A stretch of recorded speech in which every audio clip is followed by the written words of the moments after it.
फाइनेन्शियली smart बन्न चाहनेहरूका लागि हामीले सुरु गरेको 21 डेज मनी म्यानेजमेन्ट कम्प्लिट सिरिजको आज डे 2।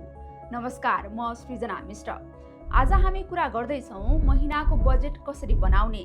तपाईको स्यालेरीको 50% रेन्टमा जान्छ। बजेट बनाउन नजानेर पैसा हराइरहेको छ।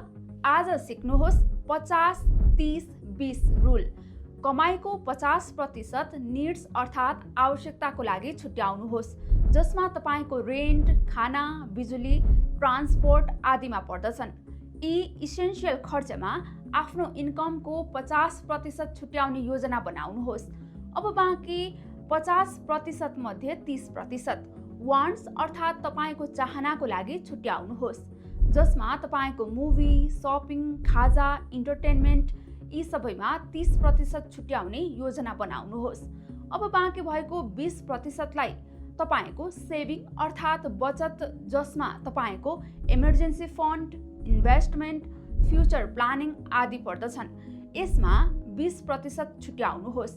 अब यसलाई सजिलै बुझ्नका लागि मानौ तपाईको स्यालेरी 50,000, निड्स अर्थात् आवश्यकताको लागि 25,000, वान्ट्स अर्थात् तपाईको चाहनाको लागि 15,000 र बाँकी 10,000 सेभिङ्स अर्थात् बचतको लागि।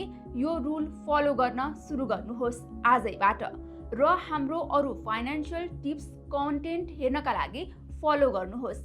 C you in next video.